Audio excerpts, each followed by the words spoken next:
मंडळी, महाराष्ट्रात राज्यसभेच्या 7 जागांसाठी निवडणूक प्रक्रिया सध्या जोरात सुरू आहे. या निवडणुकीत महाविकास आघाडीकडून एक उमेदवार तर महायुतीकडून 6 उमेदवार मैदानात उतरलेत. विशेष म्हणजे या स्पर्धेत पवार कुटुंबातले 2 सदस्यही उतरलेत. राष्ट्रवादी काँग्रेस शरद पवार गटाचे प्रमुख शरद पवार हे महाविकास आघाडीच्या पाठिंब्यावर निवडणूक लढवतायत, तर दुसरीकडे अजित पवार यांचे सुपुत्र पार्थ पवार हे महायुतीच्या तिकिटावर राज्यसभेसाठी उभे राहिलेत. दरम्यान उमेदवारी अर्जासोबत सादर केलेल्या प्रतिज्ञापत्रातून एक मोठी माहिती समोर आली आहे. ती म्हणजे पार्थ पवार यांची एकूण मालमत्ता शरद पवार यांच्या मालमत्तेपेक्षा जास्त असल्याचं सांगितलं जातंय. मग नेमकी पार्थ पवार यांच्याकडे किती संपत्ती आहे आणि शरद पवार यांची एकूण मालमत्ता किती आहे याचा सविस्तर आढावा आपण या व्हिडिओमधून घेणार आहोत. नमस्कार, मी निशा हिंगे आणि तुम्ही पाहताय विषयच भारी. मंडळी, राज्यसभेच्या रिक्त होणाऱ्या जागांसाठी 16 मार्चला निवडणूक पार पडणार आहे. यामध्ये महाराष्ट्रातल्या 7 जागांचाही समावेश आहे.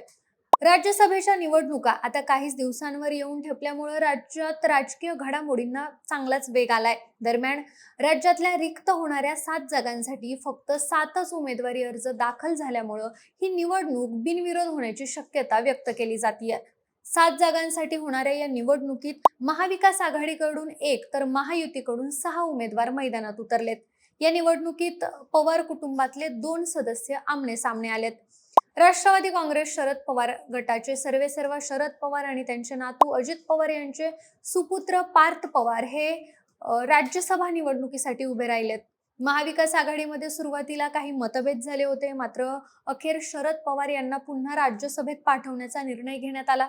त्यामुळं शरद पवार हे महाविकास आघाडीच्या पाठिंब्यावर निवडणूक लढवतायत. तर अजित पवार यांच्या अकाली निधनानंतर राज्यातल्या राजकीय समीकरणांमध्ये मोठा बदल झालाय. त्यामुळं सुनेत्रा पवार यांना त्यांच्या खासदारकीचा राजीनामा द्यावा लागला आणि राज्याच्या उपमुख्यमंत्री पदाची जबाबदारी स्वीकारावी लागली. परिणामी आता पार्थ पवार हे सुनेत्रा पवार यांच्या जागी राज्यसभेवर जाणार आहेत. दरम्यान राज्यसभा निवडणुकीच्या पार्श्वभूमीवर नुकतेच उमेदवारी अर्ज दाखल करण्यात आलेत. या अर्जासोबत जोडलेल्या प्रतिज्ञापत्रातून एक महत्त्वाची माहिती समोर आली. राष्ट्रवादी काँग्रेसचे ज्येष्ठ नेते शरद पवार यांच्यापेक्षा त्यांचे नातू पार्थ पवार यांची मालमत्ता जास्त असल्याचं या प्रतिज्ञापत्रातून स्पष्ट झालंय. प्रतिज्ञापत्रानुसार शरद पवार आणि त्यांच्या पत्नी प्रतिभा पवार यांच्याकडे एकूण 60,71,00,000 रुपयांची मालमत्ता आहे. यामध्ये शरद पवार यांच्याकडे 44,72,00,000 रुपयांची जंगम मालमत्ता आहे. तसंच त्यांच्या नावावर 1,25,000 रुपये रोख रक्कम असल्याचं देखील या प्रतिज्ञापत्रात नमूद करण्यात आलंय. याशिवाय शरद पवार यांच्या नावावर 11,66,00,000 रुपयांच्या बँक आणि वित्त संस्थांमधल्या मुदत ठेवी आहेत. तसंच शरद पवार यांनी शेअर्स, म्युच्युअल फंड्स आणि इतर गुंतवणुकींमध्ये जवळपास 27 कोटी रुपये गुंतवलेत. सोने चांदीचे दागिने आणि इतर मौल्यवान वस्तूंमध्ये 3,85,00,000 रुपयांची गुंतवणूक आहे. तसंच शरद पवार यांच्याकडे 15,99,00,000 रुपयांची स्थावर मालमत्ता आहे. यामध्ये बारामतीतली शेती, घर आणि सदनिकांचा समावेश आहे. यासोबतच त्यांच्या नावावर जवळपास 49,84,000 रुपयांचं कर्ज देखील आहे. तर दुसरीकडे पार्थ पवार हे आपल्या आजोबा शरद पवारांपेक्षा जास्त श्रीमंत असल्याचं या प्रतिज्ञापत्रातून समोर आले. पार्थ पवार यांच्याकडे एकूण 88,33,00,000 रुपयांची संपत्ती असल्याचं प्रतिज्ञापत्रात नमूद आहे. एवढंच नाही तर यावर्षी महाराष्ट्रातून राज्यसभेसाठी उभे असलेल्या सगळ्या उमेदवारांमध्ये पार्थ पवार हे सगळ्यात जास्त श्रीमंत उमेदवार असल्याचंही सांगितलं जात आहे. पार्थ पवार यांच्याकडे 11,45,44,000 रुपयांची जंगम मालमत्ता आहे. तसंच बँका, टपाल विभाग, विमा आणि वित्त संस्थांमध्ये 3,68,00,000 रुपयांच्या मुदत ठेवी आहेत. समभाग आणि म्युच्युअल फंड्समध्ये त्यांनी 1,17,00,000 रुपयांची गुंतवणूक केली आहे. याशिवायच पार्थ पवार यांच्या नावावर 1,31,00,000 रुपयांचे सोन्या चांदीचे दागिने आहेत. तसंच बारामती तालुक्यात शेत जमीन आणि पुण्यातलं घर अशा 76,98,00,000 रुपयांची स्थावर मालमत्ता त्यांच्या नावावर आहे. यासोबतच पार्थ पवार यांच्या नावावर जवळपास 92,48,000 रुपयांचं कर्ज देखील असल्याचं प्रतिज्ञापत्रात नमूद करण्यात आलंय. दरम्यान पार्थ पवार यांच्याबद्दल बोलायचं झालं तर ते अजित पवारांचे मोठे चिरंजीव आहेत आणि शरद पवार यांचे ते नातू आहेत.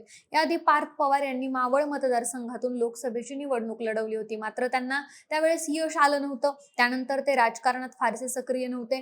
2019च्या लोकसभा निवडणुकीच्या आधी 1.5 वर्षापासून ते अजित पवार यांच्या सोशल मीडियाचं काम बघत होते. वाणिज्य शाखेतली पदवी घेतल्यानंतर त्यांनी लंडनमधून बिझनेस मॅनेजमेंटचं शिक्षण पूर्ण केलंय. 2019 मध्ये मावळ चर्चेत राहिला कारण पार्थ पवार यांनी या मतदारसंघातून निवडणूक लढवली होती. पार्थ पवार यांच्या उमेदवारीवरून राष्ट्रवादीत फूट पडल्याच्या चर्चाही त्यावेळी झाल्या होत्या. पण अखेर श्रीरंग बारणे यांनी पार्थ पवारांचा पराभव केला आणि हा मतदारसंघ शिवसेनेनं राखला. यासोबतच पुण्यातल्या मुंढवा कोरेगाव पार्क परिसरातल्या 40 एकर जमिनीच्या विक्रीवरून पार्थ पवार यांच्या नावावरून वाद निर्माण झाला होता. या परिसरात बाजारभावाप्रमाणे कथितरित्या जवळपास 1800 कोटी एवढं मूल्य असलेल्या या जमिनीची विक्री फक्त 300 कोटी रुपयांना करण्यात आली आणि या व्यवहारावरून वादंग उठलं होतं. त्यामुळं पार्थ पवार यांचा राजकीय अनुभव कमी असला तरी ते नेहमी कोणत्या ना कोणत्या कारणावरून कायम चर्चेत राहिलेत.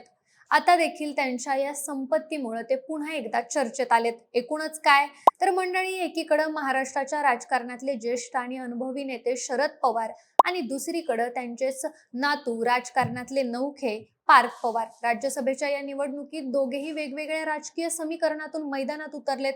मात्र संपत्तीच्या आकड्यावर नजर टाकली तर पार्थ पवार हे आपल्या आजोबांपेक्षा अधिक श्रीमंत असल्याचं प्रतिज्ञापत्रातून स्पष्ट होतंय. आता या निवडणुकीत नेमकं पुढे काय घडतं, राज्यसभेत पवार कुटुंबातले हे दोन्ही चेहरे कशी भूमिका बजावतात आणि अजित पवार यांच्या नंतर महाराष्ट्राच्या राजकारणात पुढे कुठला नवा अध्याय सुरू होतो हे पाहणं महत्त्वाचं ठरणार आहे. बाकी हा व्हिडिओ तुम्हाला कसा वाटला, तुमचं मत आम्हाला कमेंटमध्ये नक्की सांगा आणि आपल्या विशेष भारीच्या चॅनलला सबस्क्राईब करायला विसरू नका. धन्यवाद.